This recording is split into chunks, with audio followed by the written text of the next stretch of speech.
Ready to start? Great. Okay. Hello, everyone. We will start our event now. Hello and welcome here at Hacker Dojo. Today we have our 8th lecture series, blockchain lecture series, presented by the Den. My name is Zoe. I'm the community manager of the Den. We have our whole team here, Chris, Alok, and Suraj in the back. And today we will talk about a really exciting topic, supply chain management and IoT.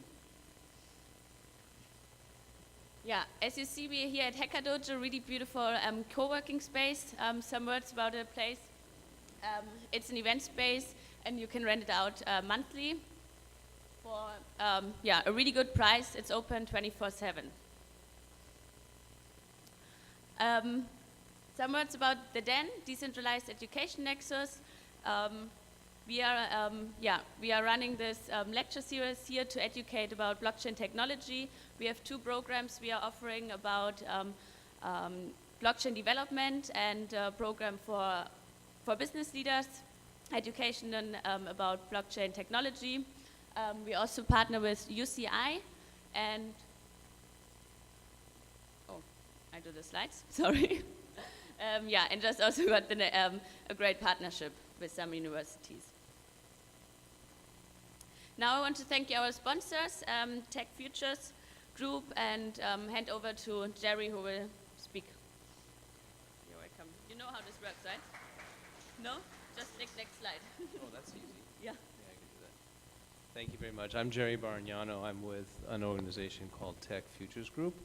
I'm just going to give you a really quick presentation of Tech Futures Group. So that's me.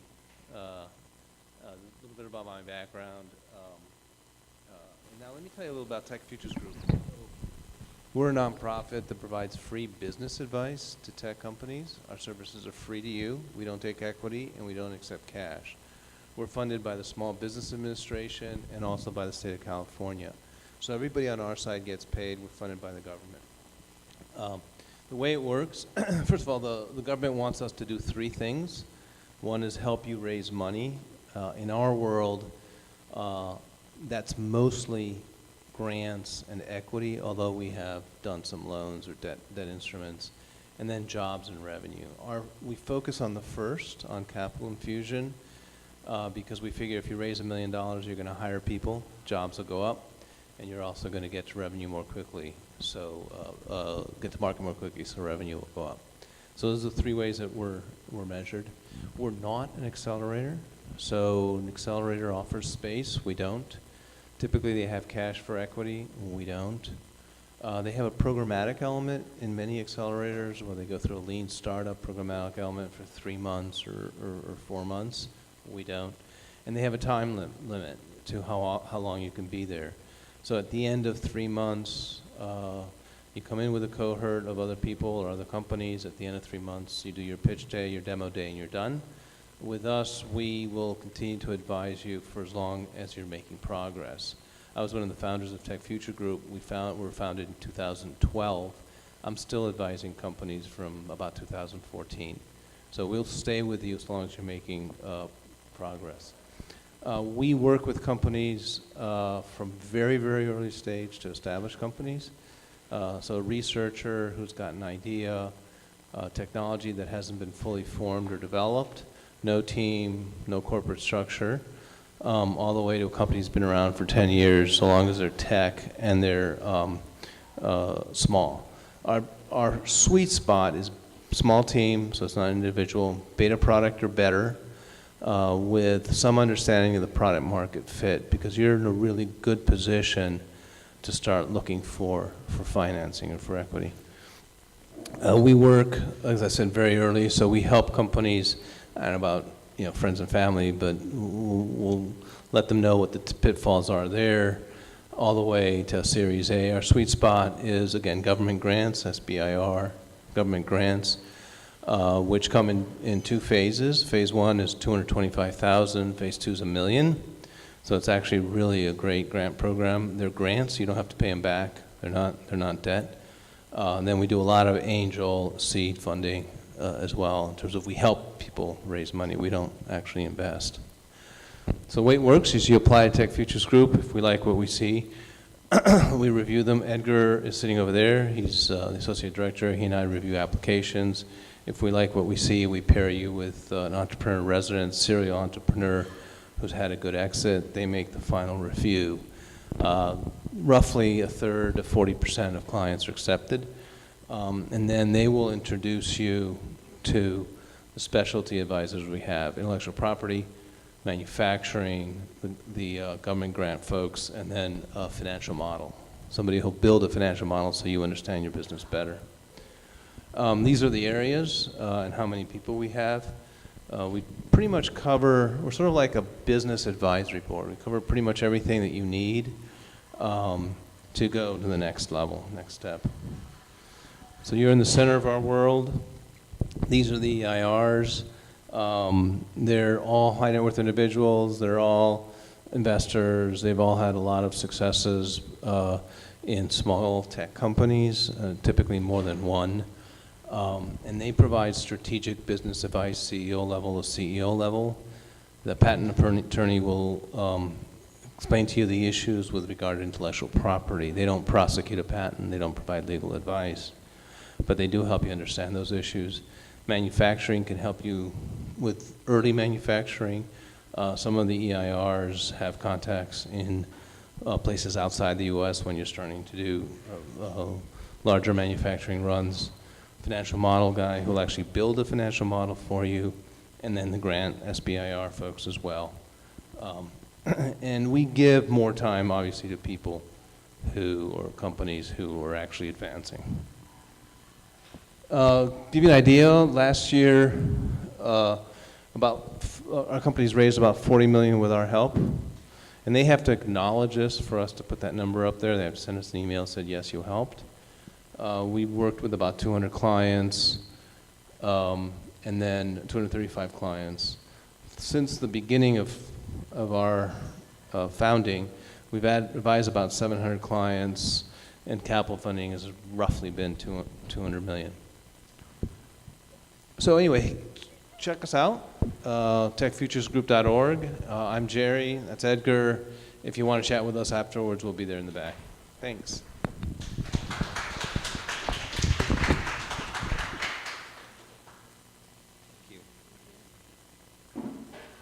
Thank you, Jerry. Now I would like to welcome our first speaker of today, Brian McLeod. He is VP of Marketing and Business Development at Cratus. He has a lot of experience in startups and WE background. He will talk about the use of IoT applied to logistics. And yeah, welcome to the stage, Brian.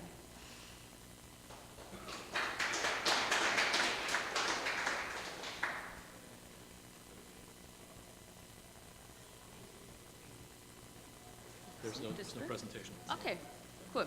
There you go. Okay. Just give me a moment to get sorted out here. So we've got two speakers tonight, and then we're going to do some Q&A. So what I'm going to try and do is give you value for money and talk quickly. I won't take questions. We'll do that all at the end. And what I'm going to do is primarily focus on the IoT and the application to supply chain management side. And I'll talk about three particular use cases, which will give you some general background. And then we're going to move on to blockchain with the second speaker. Okay? So that's roughly the way it is. I expect to run about 20 minutes, so I'm going to start a timer here. If I'm still 2 or 3 minutes from the end and this thing goes off, we'll work it out as we go. Cratus Technology is a startup company. We basically monitor valuable and precious assets, and we do that mostly in transit, but it could also be through intermediate warehouses. It could be in a production environment. So it's not exclusively in a supply chain or in transit, but that's where most of this comes into play, because that's where most of the damage is. That's where most of the chains of custody issues and so forth come along. We do that with sensors, and I'll show you and pass around a couple of examples in a moment. We do that with sensors. We do it with onboard algorithms on the sensor packages. We do it with mobile apps. We do it with edge computing. we do it with cloud computing, and we do it with web-based APIs. So that's the sort of the scope that we cover as a company. So let me pick out a couple of these things.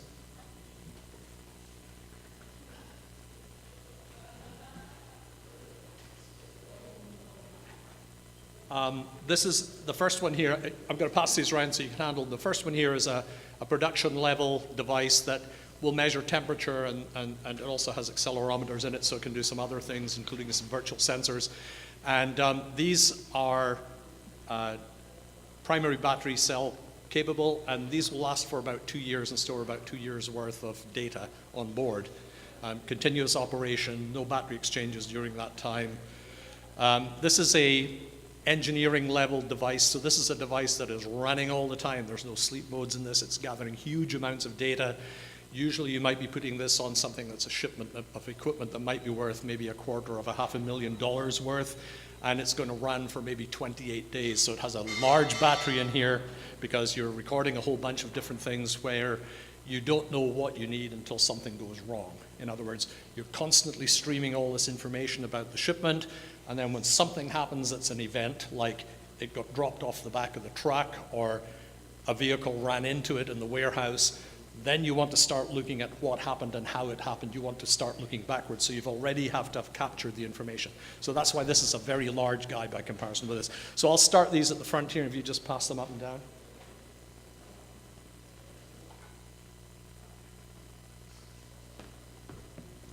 And I'm watching you, so I do want them back. Okay, let me ask a bunch of questions, because an audience like this can be a lot of different things. How many people here are engineers or computer scientists? Show of hands, okay. How many people here, and I'm not asking the engineers, I'm asking all of you, how many people here are developing cloud applications? In something you do in your company, cloud applications, cloud software. How many people are doing cloud? How many people are doing mobile apps? Okay. How many people are doing embedded code? Things that go into sensors or stuff like that. Okay, interesting. Any hardware engineers here? Wow. So who are all the business guys? Marketing? Product managers? There's a lot of hands didn't go up here. I have no idea who you are. You must be with the CIA or something like that. Is my visa run out? Okay, so before we get into the use cases, I'm going to level set a little bit. Okay, so you've seen in the headline here, IOT, Internet of Things. It's been a hot button issue for 2, 3, 4 years, and lots of examples out there. But what I want to do is to make clear that when you apply IoT to supply chain management, you're in the industrial field. This is industrial IoT, IIoT, and that is distinctly different from consumer IoT. And it's my experience when we talk about IoT to an audience that's diverse, people have had some exposure to consumer IoT and they assume that industrial is the same, and it is absolutely not. Okay? I'm going to pull up a couple of things here so we can take a look at here, but this is really resources that you can go to. I wrote an article for a magazine last year. Could we bring up the second one, the second URL that was on there? Okay, so I wrote an article in here. Let's go to page 14, if we can get to that. Sorry about this. We didn't practice this, as you can tell, right? This is an article that is called Getting Misty-Eyed Over Industrial IoT. And what it is an article that describes the differences between consumer IoT and industrial IoT. So one thing that people assume from a consumer environment is you get some widget in your house. You either get it free or you get it at very low cost. And what happens is you use the widget, and the information from the widget is sent up to the cloud. Some processing is done on the cloud, and then the results of that are curated back to you through a web interface, so you can get it on your phone. For example, it might be your Nest thermostat, or it might be a result that's coming back from Alexa or something like that, right? And in that transaction, there's a certain assumption that the people that are providing you with this either low cost or free service are getting access to useful information to them, and then they're monetizing that off on the side in some way. or they're learning about your behavior, and it's the learning about your behavior that's the valuable thing, okay? That doesn't work in industrial IoT, okay? The first thing you have to understand is in industrial IoT, you cannot assume persistent connection to the internet. You can't assume it, okay? It breaks for a bunch of different reasons. There are reasons like, I'm in the middle of nowhere and there is no signal. I don't have Wi-Fi, I don't have anything, right? I may be in a situation where I'm subject to interference. That could be industrial interference, it could be weather interference, or it could be deliberate interference for somebody that's trying to mess with your commercial operation, okay? There are administrative reasons. For example, if you go to a Samsung semiconductor plant or any major semiconductor plant, you're not allowed to transmit anything out of there. There's too much sensitive commercial information, too many things going on. They take your phone away from you. You might be able to record information, you might be able to have your sensors do things, but you can't transmit the data out, okay? So you can't transmit something out to the cloud, have some algorithm in the cloud do things and then give you a result back. It doesn't work like that. So your industrial IoT systems have to be capable of standing alone at some level. And that's where things like edge processing comes in. Can we scroll down a little bit here? There's a couple of diagrams, I think, come up alongside. These are a couple of diagrams that talk about the differences in there, but we start to get into the situation where you start to need things like edge processing. These are usually gateways that might be in the local area, and instead of having your information go back to the cloud, it might go to the gateway, and the gateway might do some processing and give you a result back, okay? So it might take place inside this room, or inside this building, or inside this campus, but you can't assume that the cloud is there. In other cases, you may be in a situation where your algorithm has to be on one of these sensors that you're seeing floating around here, okay? So I have another article. If you follow my LinkedIn profile, there's an article I wrote on LinkedIn, which also links back to this one, about why machine learning is absolutely essential to industrial IoT, because sometimes in industrial IoT, what you do is you gather the information over time, you process on the cloud, you develop your machine algorithms, and then you download the machine algorithms to the small sensor, and then the small sensor is acting independently as you're going around. So that if, for example, it has something to do with monitoring cargo on a ship and you're in the middle of the ocean where there's no other kind of connectivity, and suddenly you've detected a fire, or you've detected that something's going bad or something needs immediate activity, you can alert the ship's crew there on spot rather than waiting till you get to port and discover that you've sunk, right? In other words, you didn't get to port, right? Okay. Does this make some sense? Okay, there are a few nods out there. Okay, so let's see if I can move to, one more thing. Another thing that people assume also is that you can curate the data on the cloud, okay? So, for example, we all got smart meters. We got 4.5 million smart meters here a few years ago in the Bay Area from PG&E. And I think when everybody first started to think about smart meters, the idea was, okay, so my meter is going to talk to me and I'll be able to look on my phone or my computer, I'll be able to figure out what my usage is, right? No, the data goes back to PG&E, and PG&E gives you a web portal that gives you some of the information presented in the way that they want, right? And that's typically what happens in consumer IoT applications. So that's not going to happen for a large number of industrial IoTs. There'll be corner cases where it's okay, but too much commercially sensitive information, too much detailed information that might help a competitor or an analyst or somebody in the financial world figure out what's actually going on inside your company if they aggregate all that data together. No way. No way. So you have to find a model that's completely different from the consumer IoT model in order to make this work. Okay, I got about 10 minutes on my 20 here, so I'm going to drop off into 3 use cases, and these are kind of genericized, but they're real, okay? And I just want to try to give you some idea of the complexity that's involved in supply chain management, particularly when you're talking about the movement of goods. The first one is an air courier, the second one is a packaging manufacturer, and the third one is a cross-border situation involving produce, okay? So they're fairly representative. There's other things we could have picked up, like supply chain in pharmaceuticals and a whole bunch of other things like that. Blood supplies, which is one that we do at Cratus. But I'm going to stick with these 3 here because they expose certain things that will be relevant when we get talking about blockchain. So, so let's think about an air courier. So we think about, an air courier. What most people think is, I'm doing something during the day. The FedEx guy or the UPS guy or whatever comes up in the truck. I give it to him on the truck. He takes it to a plane, goes in the plane, goes across the country, gets given to another guy in the truck, and the guy in the truck delivers it. And it's a little bit more complicated than that.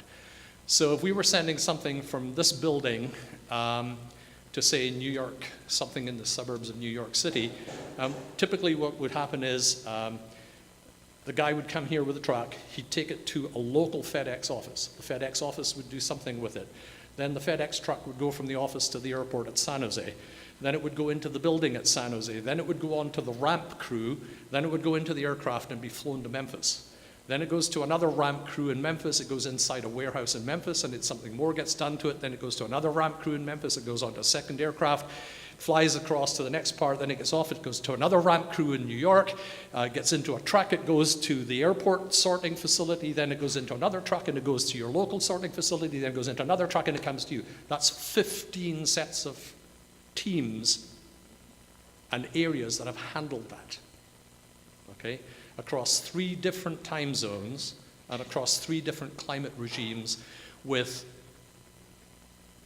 6 occasions where the stuff is exposed to the air in some way because it went out on the ramp.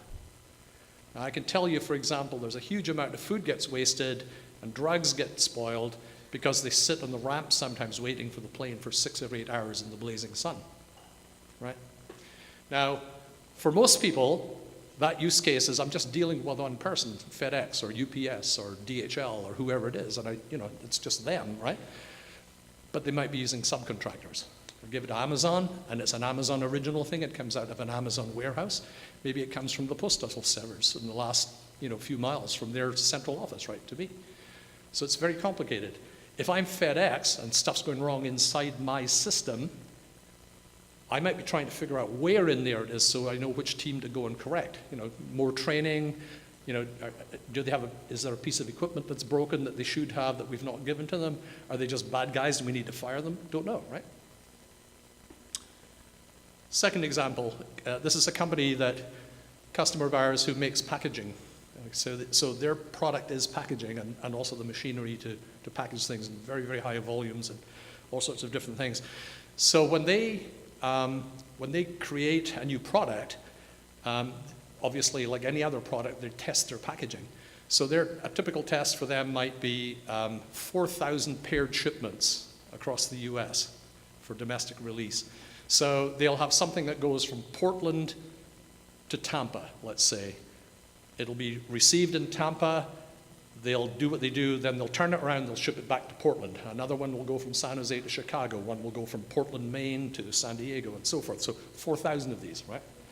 And the only way they have of monitoring this is they photograph the shipment before it goes out, and they photograph the shipment when it's received. So basically, it's either it's okay or it's broken somehow. It got torn apart and the contents were falling out. It was scraped so you couldn't read the labels. It got wet somewhere. It was dripping with something, Crisco or machine oil or something. No idea. Smelled of fish, right? Okay. All of these, that's all they know is the photograph at the end. Okay. They have some idea where they sent it because of the pairing. Okay. So a real example from a new product. All they could tell us at the end of the day was anything that goes through Texas, it's a bad deal. And it didn't matter which facility in Texas, it didn't matter which lane it went through, it didn't matter which carrier. If it went through Texas, it was a bad deal. If it went through any other location, pretty much it was okay. That was the result of their testing, right? So, again, okay, so let's move on to the next example. This is a cross-border produce shipment. So, probably you know that south of us here, Salinas Valley and everything else, we got this massive amount of large percentage of the world's produce is produced.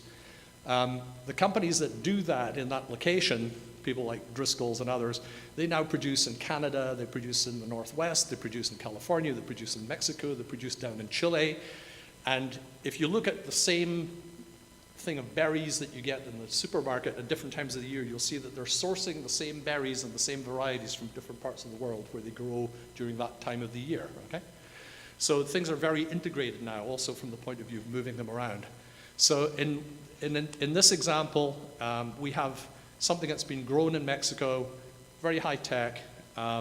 It's brought into a cold facility that's just like one that you might find down in Watsonville or Salinas. And then it's put on a truck, and the destination is the United States. We're a few hundred miles south of the border.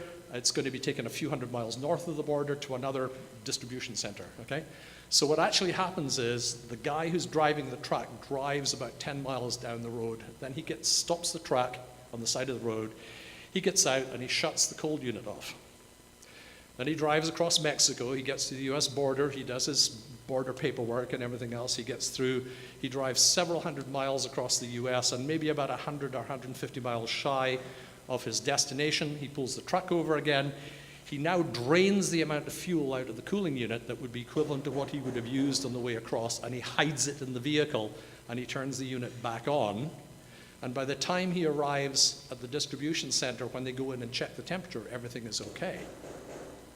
But what's the result? The result is that stuff that should have gone through another couple of stages and maybe arrived in a Chicago supermarket and should have been okay on the shelf for 7 days, within 24 hours it's wilting and dying, right? Okay? So what starts to happen? Well, okay, the first thing is the supermarket turns around and says to the supplier, "You sent me shit," right? And the supplier says, "No, we did everything, we checked it." Well, something went wrong. Well, maybe it's our shipping guys. Shipping guys, you're not doing your job. Oh no, look, here's all the check temperatures when the stuff left, here's when it arrived, here's the amount of time it spent in the sun in the field. Not our problem. And the insurance guys are going, "We're putting all your rates up," right? Classic. And this goes on and on and on. Whereas if you actually knew that that had happened, never mind that you now identified where and what and how, you can fire the guy or take corrective action, you could now say, well, this stuff has been half-lifed, okay? This is a term in the industry. This stuff has been half-lifed. It no longer will last 7 days on the shelf, but it's good for 24 hours. So it now has a value that's here, not up here, it's down here. And so we'll sell it to somebody locally here very quickly, and they'll promote it out. And it's the sort of stuff you walk in and suddenly here's the bananas that are half price or something like that sitting close in. You sell them out. And when you're going to go close the store at the end of the day, you give them away to the food bank, right?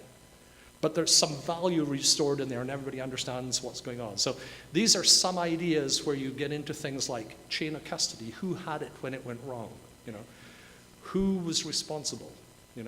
If it's inside my Federal Express company, which unit inside? Because the customer just looks at me as Federal Express. They don't care if it was the ramp crew in Memphis, right?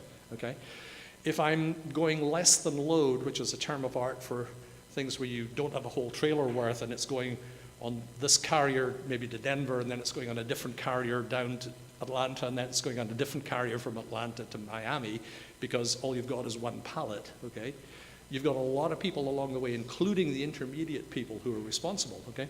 So if you can timestamp, if you can know chain of custody and so forth all along the way, that's really, really important, and that's where blockchain begins to come into this environment. So I think I've run over my time here, so I'm going to sort of just pull up and wrap, and I'm happy to talk to you later in the Q&A session and afterwards if anybody wants to speak. I'll say another couple of things. If you think this is a software business where you can just finagle the hardware, okay, it's not a software business. The hardware is really important. For example, if you're going to put something like this on a battery, what kind of battery is it? Are you going to put it on a plane? Do you know what the regulations are for putting batteries on a plane and what you can and can't do, right? If you're going to transmit information about the stuff, do you know what you can transmit and can't transmit in an aircraft? Okay, those are just questions. Thank you.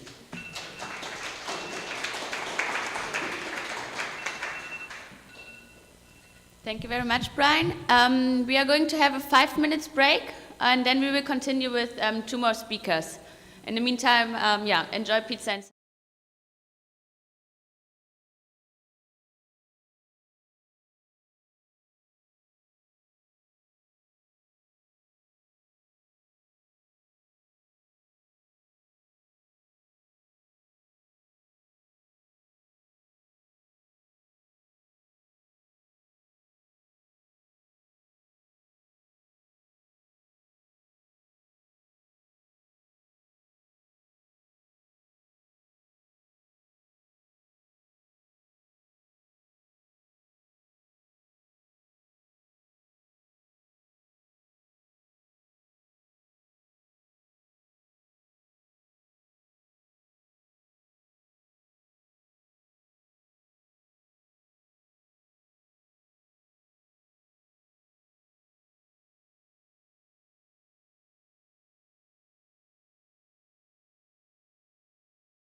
He served many world-leading manufacturers, distributors, retailers, and logistics companies with innovation and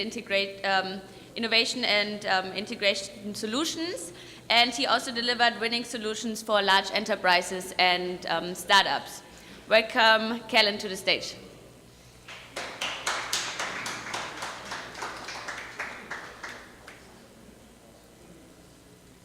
Thanks, Zoe, and nice to see you guys all this evening. Happy to present to you today some of the things that we're doing in logistics with blockchain and other technologies as well. My name is Kelan Raph. Work with a few businesses, mostly as an advisor to some blockchain technology companies, as well as third-party logistics companies. I have a company, my strategic advisory is called Optimum Supply Chain. We work with a lot of brands and logistics companies, retailers, about how to optimize their logistics for their physical product around the world. One of those companies that I founded actually a few years back, about 5 years ago, is called Grand Canals. We developed a technology that does optimization of UPS and FedEx shipping. And as a startup, as a bootstrap startup, went through the whole typical Silicon Valley, the early stage seed investment, all the way through Series A, and then we just sold the company to C.H. Robinson in December, which is one of the larger logistics companies in the world. So happy to talk about that experience if you guys like in our Q&A session. What I wanted to start with today is a little bit about, I'm a business guy, I'm not a technologist. I've always aligned myself with technologists to provide solutions. And so mostly what I'm doing is, use cases, working with stakeholders, looking at how automation could provide better results, and then doing a lot of the calculations and planning around investments for the enterprise companies that we're serving. And then, making things work, basically, as we can. So there's a video from one of the companies that I'm working with called Freight Networks that I'd like to show. It's a little bit long. It's about 6 minutes. But I think that it's going to be well worth our time to set the stage for some of the problem statements that we have in logistics, especially international, as Brian had mentioned, and then some of the technology and application use we have as well. Global logistics is a massive industry, estimated to be worth $15.5 trillion by 2023. However, while it remains one of the most dynamic sectors in the world, it has been late to adopt many of the digital, data, and technological innovations other industries are utilizing. Our team consists of a pretty diverse array of expertise. It ranges from your everyday shipping of foodstuffs all the way to the intricate complexities of shipping through government contracts and defense logistics. My background in technology and in business process improvement really helps bring together the expertise of the team in a way that is impacted by this core technology that is blockchain. The current global logistics industry is very complex. Logistics itself represents the coordination of people, goods, and the storage of those goods from origin to destination.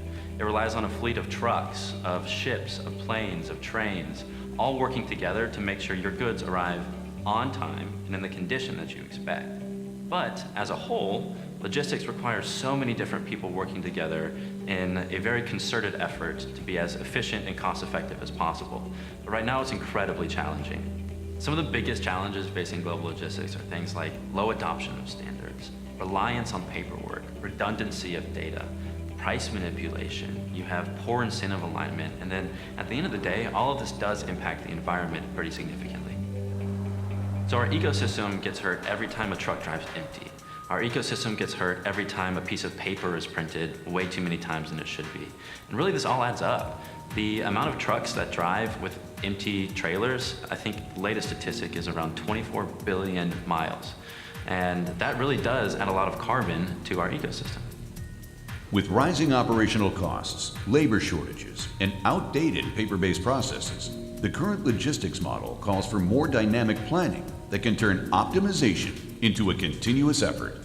The global logistics industry is going to benefit tremendously from some of the transformative technologies that are being introduced today, from Internet of Things, 3D printing, autonomous trucking, drones, and most importantly, blockchain.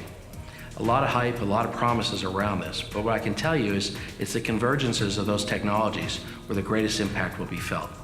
Using blockchain technology, Freight Network helps put an end to many of the complex issues surrounding the logistics industry. The Freight Network is transforming global logistics through blockchain-enabled technology. Blockchain technology at its core is an immutable transaction ledger.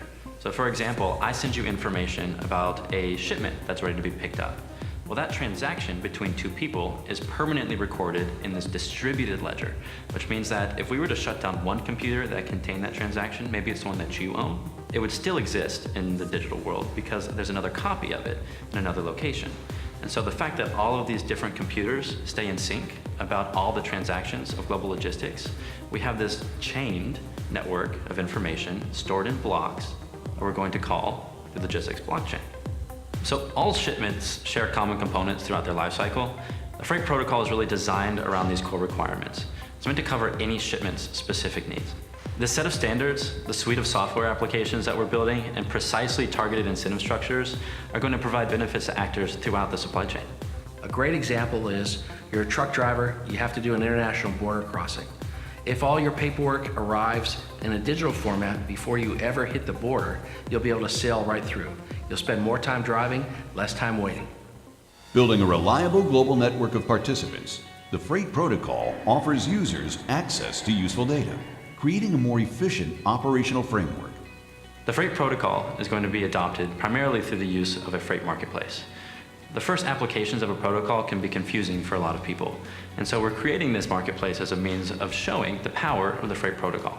The Freight marketplace is a software application where carriers, shippers, and brokers can match, contract, and close shipping deals. While a massive industry, the U.S. trucking space is made up predominantly of small businesses. When we think about trucking, there are 15 million trucks on U.S. highways, owned by 1.5 million companies. But peeling back the onion, 90% of these trucking companies have 6 trucks or fewer. It is difficult for any small business to purchase and learn a new technology. We are a startup ourselves and have a tremendous appreciation for the challenges that small organizations can face. Adoption and participation are critical to the long-term success of Freight Network. Our goal is to provide accessible, blockchain-enabled solutions to shippers, carriers, and brokers to support their continued growth and success.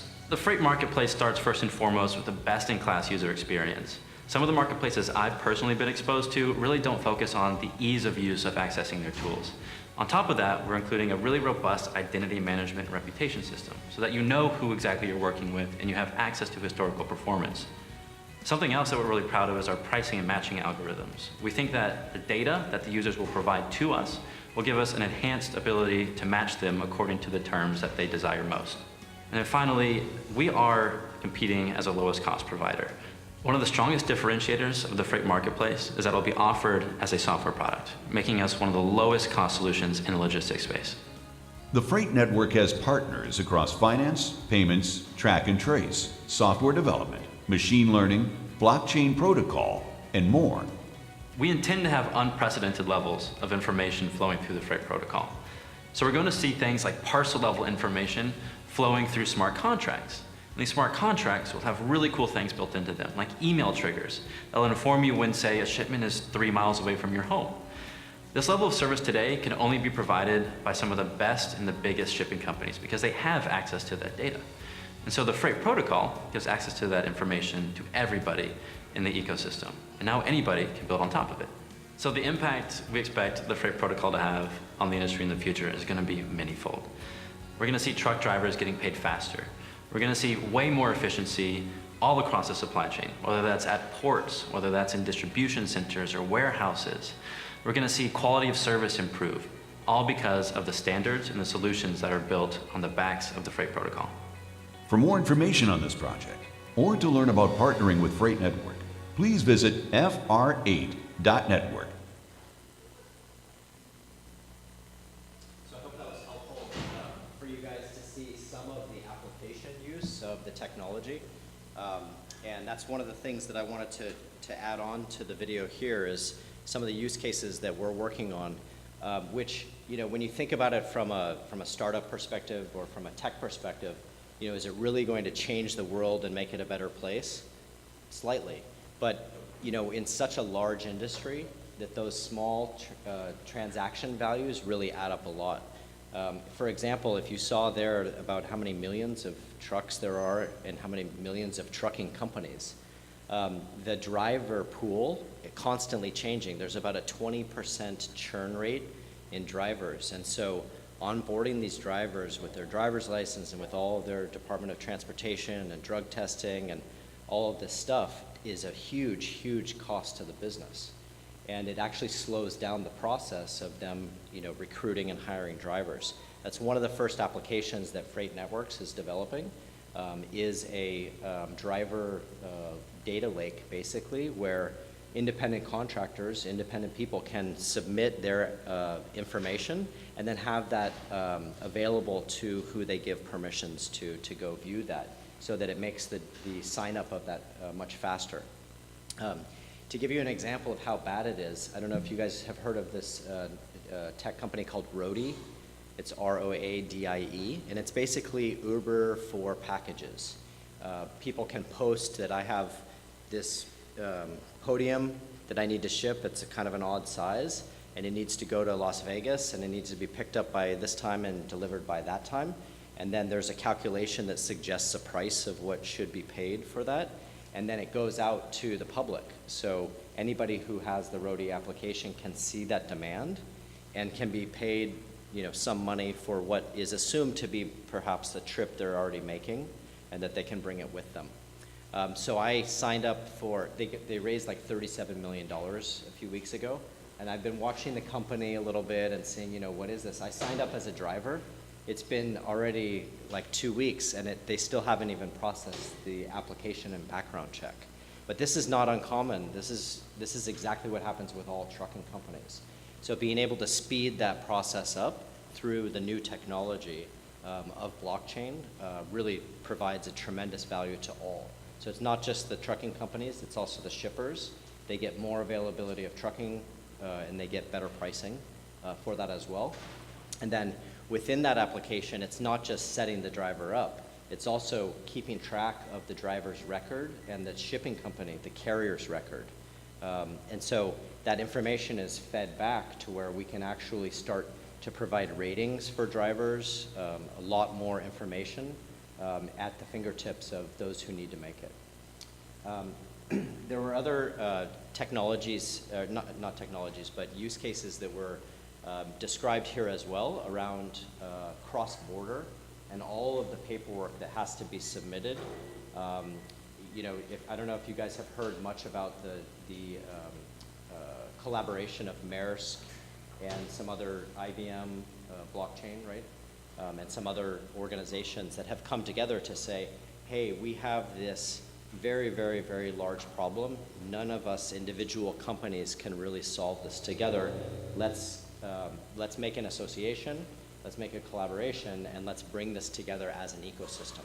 And that's what the intention of Freight Networks is to do, is to provide a platform where individual companies that are creating technology, as well as companies that are wanting to participate in the logistics network, can come onto the network and develop applications very rapidly to do these micro type of secure solutions, like the driver onboarding, like the freight matching, like the cross-border international shipping that needs to happen as well.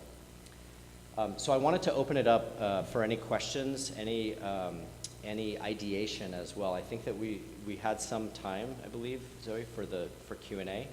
And if Brian, if you wanted to come back up as well, I wanted to be able to, you know, provide some feedback or ideation around use cases.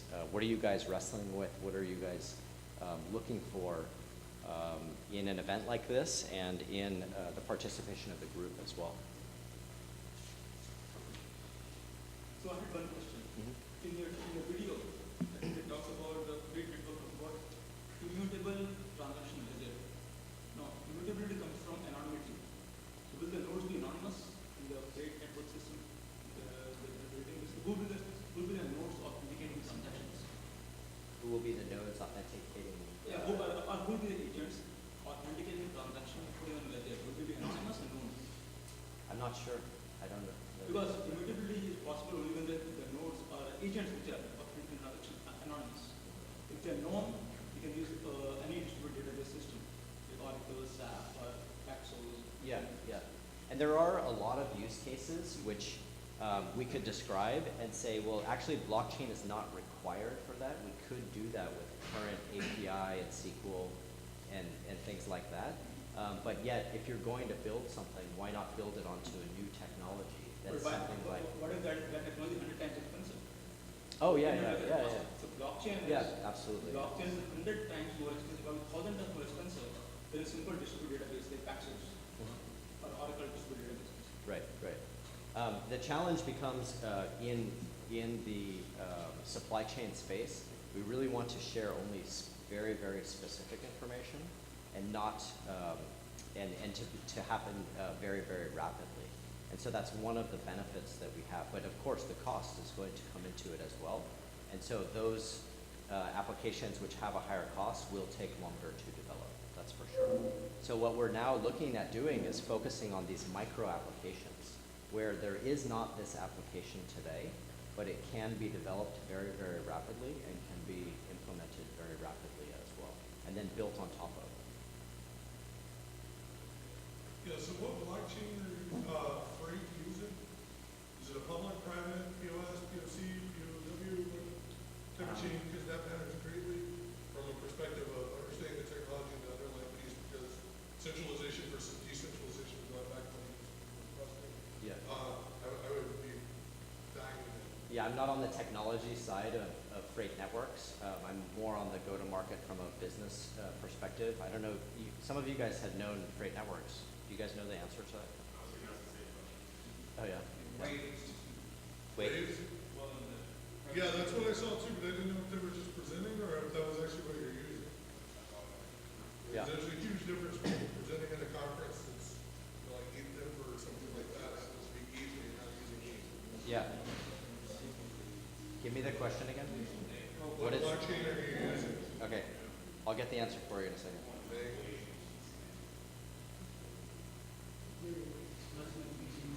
Yeah, it's a token, so it's either using ETH or some iteration of ETH.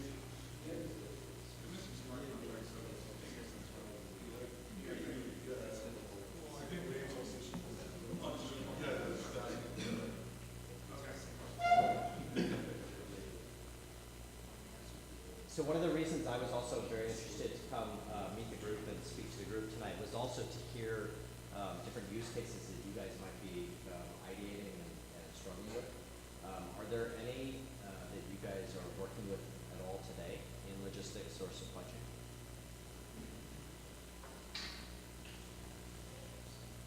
Smart contracts.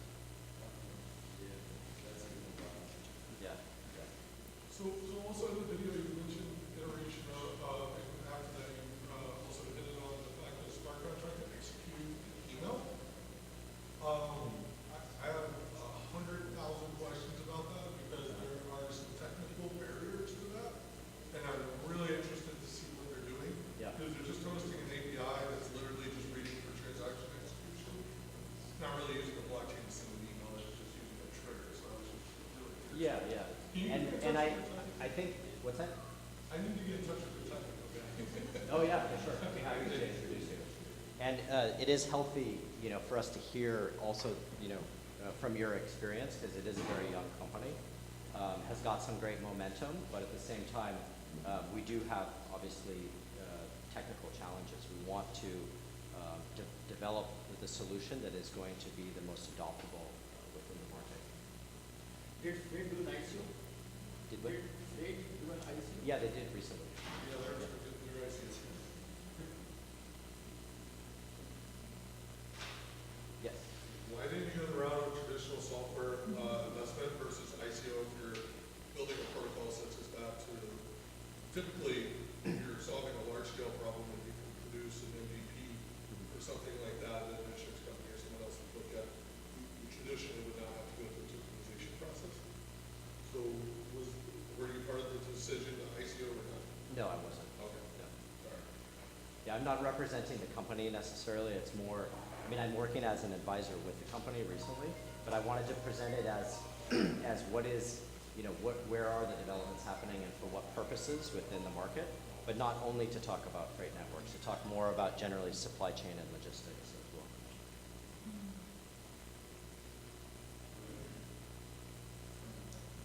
Oh yeah, Chris. I just wanted to get your opinion and your thoughts on the synergies between automation, shipping to the supply chain industry, and operations. Work with that. Yeah. Somebody's at the door. That is a big issue that we've been looking at for a very long time, way prior to blockchain. So the problem has always been that if the logic is easy to work out generally. If you have data, you can automate process. But then what happens when the data is bad or the data is missing? What does it do? It just creates massive exceptions, which you were expecting everything was going to be automated. You ran the process, and now it produced 20 manual exceptions, and then all the business users say, this isn't working, right? And so one of the things that we're looking at is for the blockchain to be able to help us to improve the quality of the data, to improve the trust of the data, where we can really rely that this is the immutable truth, and then we can act in an execution way on that information as well. Does that make sense? Like if you think of like the non-blockchain, it's sort of like, oh, well, the information is there or not there. In this case, with the freight protocol, we're looking for that to improve the quality of the data so that we can add automation on top of that, further automation. Yeah.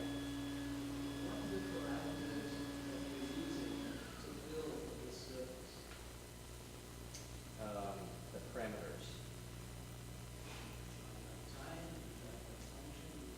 Oh, yeah, for bill for the service, the pricing? Yes. Yeah, okay, I thought you said bill, sorry.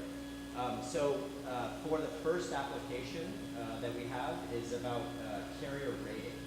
So there is a large database of the FMCA, it's the Freight Management Council, which collects information on carrier rating, but it's not very available to the community. You have to subscribe to some level of subscription for this data, and it's at about $60 a user. So we're launching our application to compete with that, with the technology that we have, where it's, right now we're actually offering it for free. It'll be some dollars per month generally, but it's a free application for the meantime. Does that answer your question? Well, I understand you bill according to the one-time carrier's charge. Is there a reason someone that's building this? For example, you have the supplies, just taking burdens. Yeah, for the first application, it's on carrier, so it's really just data. It's about being able to read the data about the specific carrier and being able to interact with the database that we're holding for these carriers and rating systems. Think of it like a Yelp for trucking companies. With 1 million trucking companies available, how do you vet them? How do you subscribe to their service? How do you qualify them? And then beyond that, of course, there's payments and things like that. But in the early vetting process, that's what we're doing with this data. And so it's a per user is how we're charging that price. Is that billed through the trucking company, or do you do it directly with the company? Yeah, we're doing it directly with the company. But I like that thought about the other side, the revenue from the other side as well, is that being the provider of data, being able to enrich that data with feedback as well. Good idea.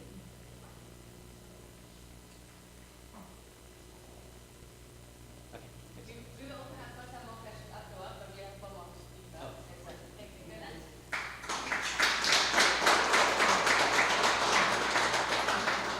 Great.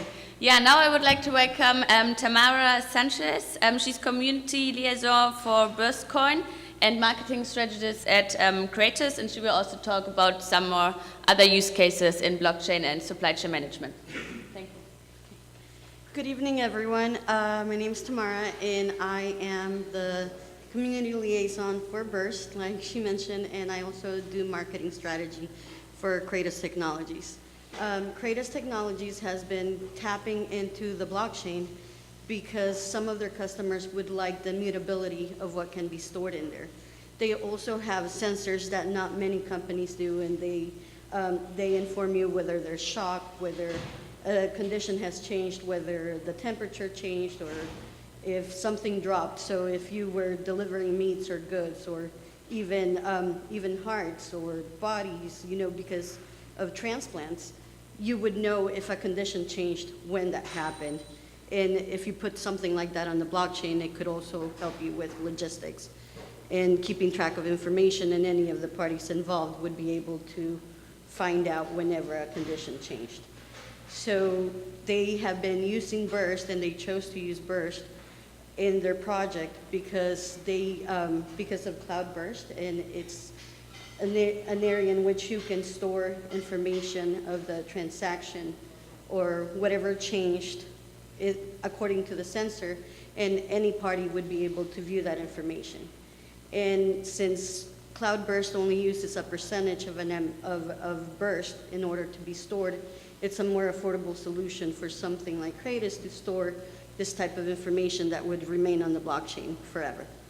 So other use cases and also you can also build other supply chain solutions or other products on top of Cloudburst, because there are many use cases since you are able to store documents, files, videos up to 1 megabyte? 1 megabyte. So it's up to you to decide what you would like to do with that. Then as far as other use cases, there's like medication. A lot of medications are either tampered with, or sometimes there's been cases where you send emergency relief to other countries, and you send medications and you send goods, and they don't make it to the right people. And years later, they're found somewhere in some storage facility. It's happened in Puerto Rico. It's happened in many places of the world. So if you can have sensors and you can have little tagging systems that can help you know whether something's been tampered with and when it happened, it would allow you to know when events changed. It would be helpful for insurance companies, as they would know who's messing with things, and also as a business, you would know whether you want to continue to handle business with whatever company. It's also right now, supply chain and the blockchain is also being used in marijuana, because a lot of people want to know where the strains are coming from. So it's also, like they start from like the seed, the strand, whatever it is, and they want to know. They want to know how pure it is, whether it's a hybrid. There's all this information, and the same can be applied to actually pharmaceutical, because there are new regulations that are coming out that are going to require you to have better like safety guard of what's going on, where things are coming from, and where they're going. So it's important to note that this is another great use case. And then we do have a lot of issues with immigration right now, which a lot of people don't consider supply chain and immigration. But if you are handling asylum applications or any type of applications, and you want to make sure that there's no cheating involved as to where your application came through, when you applied, or what's going on, whether you came in through the border and you submitted an application, whether you're being held back or whatever it is, that data could also be useful to store on the blockchain. And it's not about holding any personal information on people, but actually holding the information that could be useful to track where you're going and whether your application was accepted or not, because it's extremely challenging for immigration to constantly answer the phone. They never answer any calls, from what I know. So if you had a way that you could actually just check it through like storing it on the blockchain, where you know what the condition of it is. So there are so many other use cases, and sometimes we look at supply chain and we think that it's just like delivering goods. There are other use cases in which supply chain happens. So that's pretty much it from me. If you have any questions, I think we will do a Q&A at the end. Okay, so if you guys want to come back.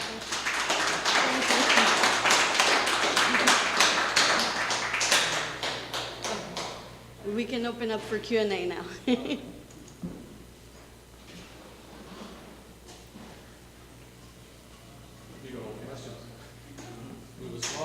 Yes.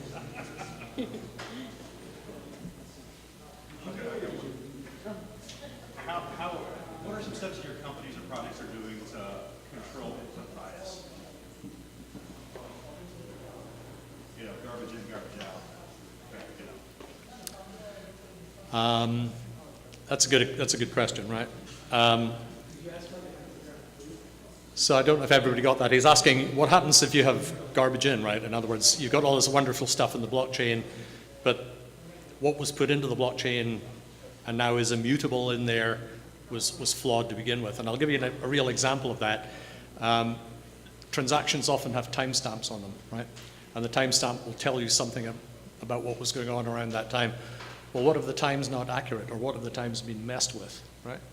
So it's a system question, and the answer has to be a system answer. There has to be validation in some way, okay?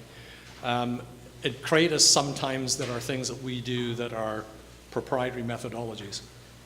We, in principle, don't patent things, because when we patent things, we tell people how we do them, right? We tend to do things, we don't necessarily reveal how we do them.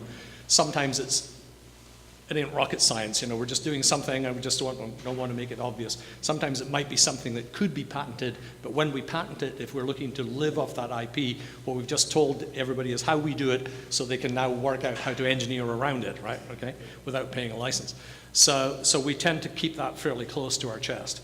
But just as you have signatures and things, for example, one of the ways that theft of cell phones was reduced about 6 or 8 years ago was by the FBI and the police, particularly in LA, for example, using the radio signature that's individual to each particular radio, okay, to be able to identify exactly which phone you've got, right? You know, in other words, chip number 57,451 of the 10 million we made last year was in that phone, and that plus all the other unique components meant that there's a radio signature on that phone that you can detect and is unique, right? So sometimes you do something that goes completely outside the system, and you take input from there in order to be able to do that. So I would give you a clue, circling back to my example of potentially compromised time information. Well, the best accurate time derived is from GPS system, right? Okay, so there are things going on in the GPS system all the time that are changing, okay? And so you could take parameters from the GPS system and the time, and you could put them together, instantiate them into the blockchain, and people would not be able to reproduce that. Does that help? Yeah, I think it's good. I also feel like just using the blockchain in general for immutability would help. It closes the circle from the input and the output working together to manipulate the system, you know? Yes. And I think there's a lot more in supply chain of that happening. Yes. Probably. And another one, I mean, this is one that comes from something I was doing with hospital ERs probably 7 or 8 years ago, and it had to do with the fact that you know, the ambulance comes along, and that's when company picks up the badly injured or ill person, drives them away, takes them to the emergency room, hands them over to the emergency room. There's two separate sets of responsibility there, and those people are not coordinated at all, right? And so in fact, what we were doing was we were instantiating, in this particular case, accurate timing throughout the hospital, because they were using, like, you know, $15 clocks from Walmart, you know, for all their timing, right? And you have more than just that example. You've got things like, you know, the surgeon is on one time when he's doing the long operation, but the anesthetist is on a completely different time scale, right? And it's hard to track all that stuff with all the things going on in an operating room, never mind what chaos that happens in an ER. So one of the things you have to think about is when you've got different legal responsibilities, you often have two sides to the transaction, right? So you know, the courier's coming up to your door, and then you're signing the thing, right? So, you know, you're indicating that you've taken responsibility, okay? And so when he says it went off my responsibility here, there's evidence on his side, and then there's evidence on your side, right? So if you're capturing both sides of that, then what you've got is this is what everybody said at the time, right? Bingo. So why are you now saying it was a half an hour later or a half an hour earlier, right? Or, you know, it was good on the day or it wasn't good on the day, but you said back here. So it's the real critical thing is take the information that you absolutely need, but nothing more. But it needs to be the right information that you're taking, right? And that's, again, it's a systems level problem, right? Okay. And with a lot of blockchain stuff, I'm sure we'll screw it up, and it won't be blockchain's fault, right? It'll be the systems engineering on the front end, just like, you know, when we spend $4 billion for some federal program and then they throw it away after 8 years of being unable to implement it. It wasn't necessarily there was anything wrong with the IT idea. It was just the systems engineering got screwed up.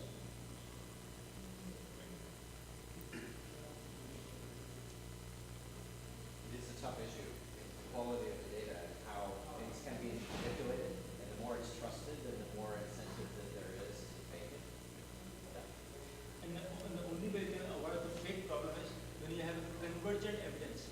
You large number of independent witnesses, anonymous witnesses, and they independently observe an event, and that event converges. That's the only way to discover truth.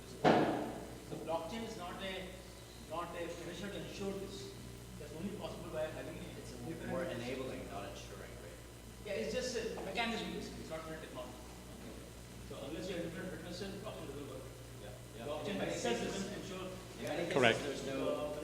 There's only one input source. I mean, there's only one system. So unless you have large number of independent sources, that's what I'm saying. If you have large number of independent sources of a single form of data, then you can come to convergent evidence. And that leads to truth. It's equivalent. I mean, the best analogy, a lot of these things are, you get insight when you get a good analogy. And the best analogy for me to this is like photoshopping a photograph, right? Photoshopping a digital photograph, okay? So, you know, you might, you know, have a good eye and you might have good sense of these things and you might look at it, but you might be fooled by it. But if you start getting down to the forensic level, you know, at the bit level and start looking at the modification, you can actually see the modifications made by the artist doing the changes in Photoshop. You can see them in the file, right? So blockchain is a little bit like that. It exposes these changes, right? And I do feel that, you know, again, what stands out is the sensors, that with the sensors, it submits the right information at the right time with the right tag that's down whenever something changes. So Unless there's an ice pack on top of it. That's the issue, is that the data input was fake, right? Yeah. It's like, oh, there's this system that's going to input this at this time, so I'm going to do this. Somebody asked me that question earlier when we were standing at the back. Again, it's the same event is observed by large independent sensors. Sensors are not different. So if you truck, the sensors are under 5 different organizations, and you don't know who they are. Okay? Then you can compare the results and come to convergent evidence. Triangulate all that. But when you look at owned by single entity, they will be fake. Somebody will put ice pack on it. yeah, when you look at what we do, one of the things we do is we give the people who actually own the stuff that's going through this logistic system, we give them visibility of their cargo, right? Now you think you get visibility, say, from FedEx because they, you know, or UPS because you can look up and you can see what facility got. That has nothing to do with giving you service. You know, it's an illusion. That has all to do with them just giving you some visibility of stuff they do for their own operation. You know, if I give it to FedEx, I care about did it get there tomorrow before 10 a.m. I don't really care that it happens to be in Memphis right now.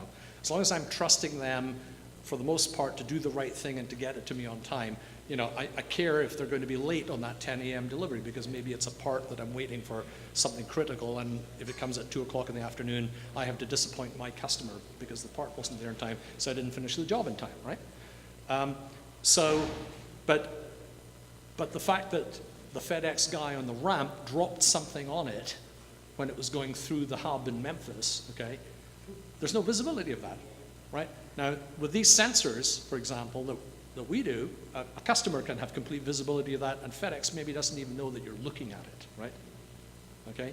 So it's like having this complicated set of lanes and interconnected parts, you know, of which there are billions of combinations, okay, that are occurring every day, and you get this pipe or tunnel right through it where you can see everything that happens right through it, and you're in control of that information.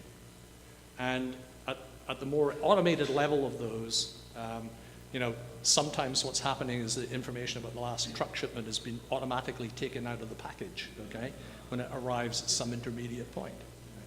So all of these things can be correlated and locked in place immutably by the blockchain. Okay, so I hope that helps. The example that you gave about the FedEx is very true. I worked for DHL Express in operations and in sales, and that 15 touch points is what they're actually capturing, or more than that. That's like the minimum. So when you look on the carrier side, you see tons and tons of transactions, exactly what bag it's in, what can it's in, what plane it's on, with all of this stuff. The customer only sees a short portion of that. But imagine what it is when it's a more of a long supply chain where, like for instance, one of our customers, we take care of all of their inventory from the factory to the consumer. So they never see or touch the inventory at all. But what we're dealing with as a freight forwarder is we have to contract the trucker in China to go pick up the container, make sure that the seal number, all that stuff is done. And it goes to the port, which gets checked in, and that's pretty much okay. You can trust it generally until it gets off the ship. But then that's another terminal, another trucker, and then it's delivered to a warehouse, which is also another third party, and then that's checked into the warehouse as inventory, and then it's sitting there to be shipped out, then turned over to FedEx for those 15 touches, and then gets to the customer, to the consumer. And the consumer says it's damaged, right? So how would we know where it was damaged along that entire route? And if there was damage at the very end, and then it was seen in the box, and it was reported as this box was damaged, then we can assume that it was the last carrier that took it, right? But if there's an internal damage, how would we even know where that happened? And some of these products aren't that sensitive, but many are that sensitive that it's worth a sensor. It's worth that technology to be put into it, so that, and this is one of the big things about blockchain within logistics and supply chain, so that we can entrust our partners more. You saw the numbers of empty miles that are there. Most of the reason why is because companies want to hold within themselves their trucking. They want to control the quality. They want to control the security. And so therefore, it comes at a cost that we have to get all of the assets under our control. And so when those assets aren't being used, then they're wasted. And that's counted as an empty mile.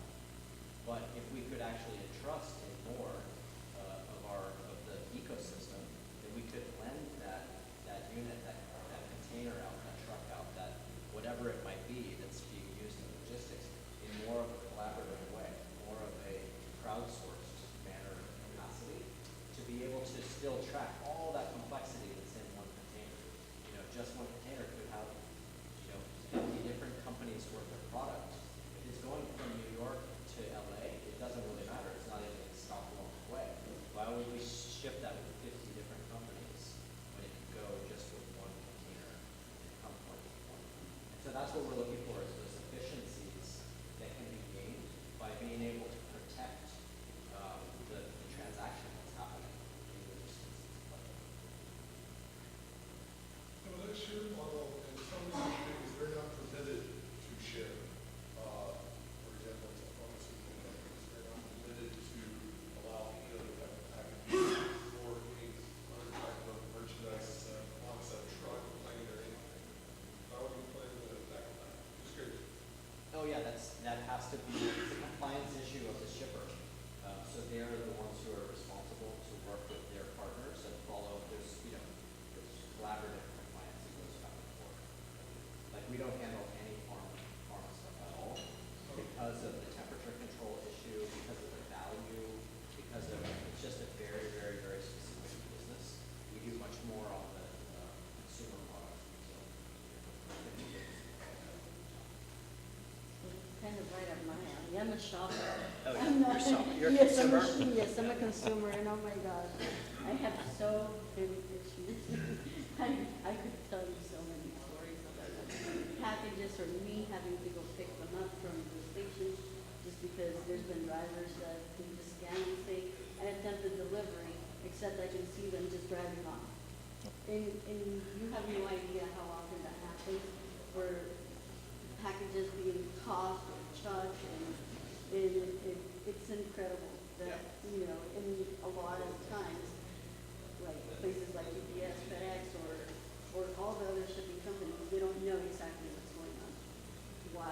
Because not enough people report, or they just wait, or they just go and get the packages. I'm typically like, okay, this didn't get delivered to me, I would contact the shipper, like the local place, and I would let them know exactly what happened. Like, I know that some people hate people like me, but if you're not letting the companies know, then they don't know where they're failing. So I kind of love to look at the use of it in the blockchain, where I know that more people will not have as many problems as the problems that I can say that I've had over like the last 2 years. Yes. Do we have a few more minutes? I have a use case that I want to present to you guys that's around that consumer model, which is a data lake issue, where retailers that are taking orders from customers, you know, the credit card obviously is a pretty good key of if it's fraudulent, it gets reported to the banks and then nobody accepts that transaction, right? But what retailers are finding is that the triangulation upon fraud,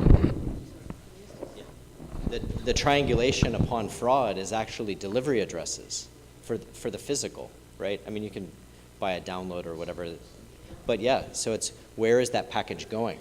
And so if I'm, you know, committing fraud and I'm doing it to jcpenney.com, you know, I'm not going to continue to do, you know, the same delivery address, right? But when JCPenney's gets that claim of fraud that this was not correct, they have that information, well, they're not going to get hit again.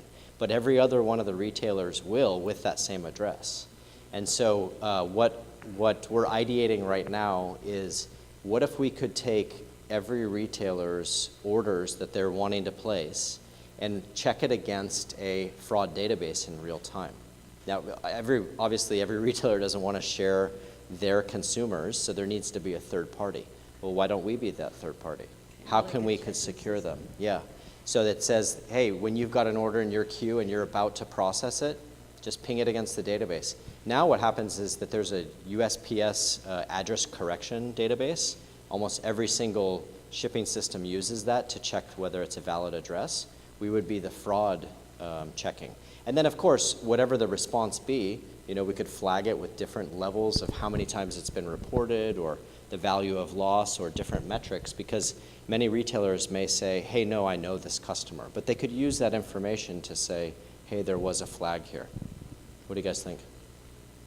It's not in development yet. It's just really, you know, we're ideating with retailers right now. How would you handle, like, where you have a lot of people moving around right now? Mm-hmm. So, like, now you have this address that's pinged as a... Yeah. There would need to be a clearinghouse for that as well. And I think we could even build a database of, you know, if the retailers say, hey, customer, go vet yourself with this third party, that this is really your address. And so then now you as a consumer come as a vetted consumer, right? That it's not just the transaction, the credit card that you have, but it's something more than that, that shows that you're not going to be, you know, because the fraud levels are very, very high. Return levels are obviously as well, but fraud is a huge issue too.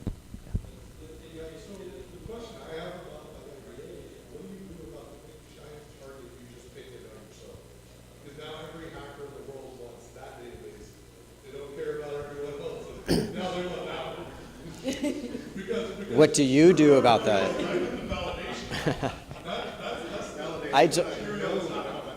I told you I'm a business guy. I'm not a technologist. What do you do about that? So that's why I'm bringing this up. Like, what are the corners? You know. Yeah, so it's entropy, right? Like anything, it's the more entropy you can get in the system, the harder it is to fake it, right? Yeah, exactly. So you're getting a centralization model around a data store like that, right?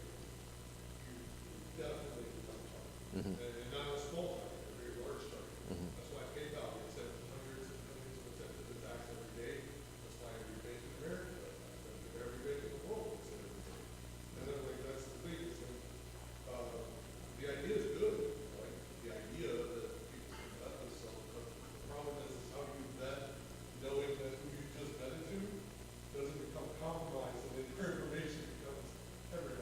Totally, yeah, yeah.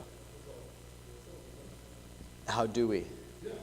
No, really. Well, it's a complicated business. That's a billion-dollar question, or a multi-billion-dollar, because every business in the world wants to answer that. Opt in. I mean, opt in would be the only thing, right? If you want to vet yourself in that, you opt in. Well, you were talking about the hacking, though. Yeah. You're going to be a target.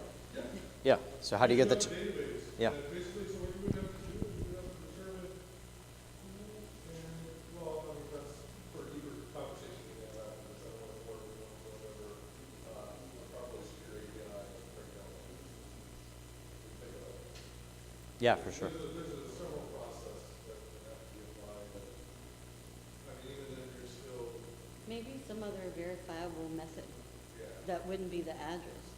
Some other identifier, you know, we will mail this out to you, and you will, Like kind the- of like a code, kind of Yeah. like when you get a text code that says verify that this is truly you.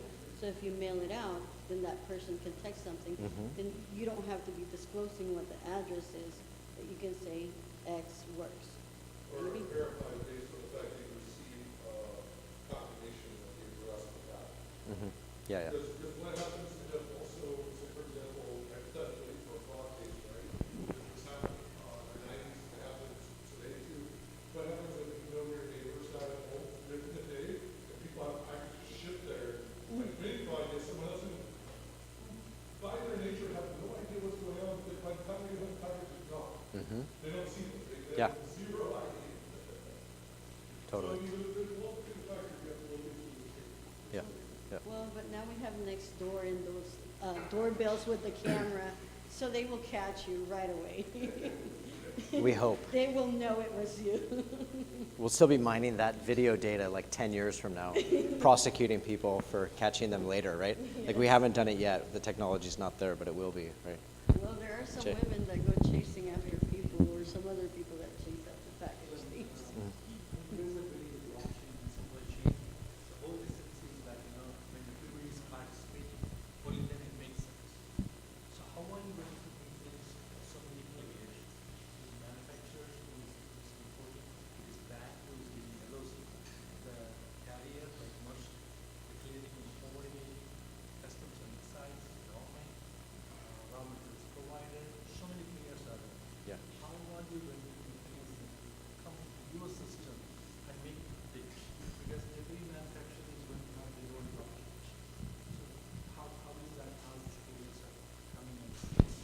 Yeah. Yeah, it's the chicken or egg, right? So the network has to have value before you're going to jump on, and it doesn't have value if others aren't there, right? And so I think part of what you mentioned is that the manufacturers already have their own blockchains, and that's what it is that it's not just limited to one blockchain. There are microservices that we can spin up that they're additive to this business solutions. It's just, this is the way we choose to run this application. And then that's the basis of it. And so getting, more and more of these micro applications built on our protocol and our network would be better for us. But blockchain in general, having adoption is better for us as well, right? Yeah, thank you very much. Thank you, guys. I think you can take some other questions offline. We have some more time to network, and thank you very much again for coming in tonight. Next week, we have our 9th lecture series with the topic decentralization and consensus. Thank you very much, guys. Sorry?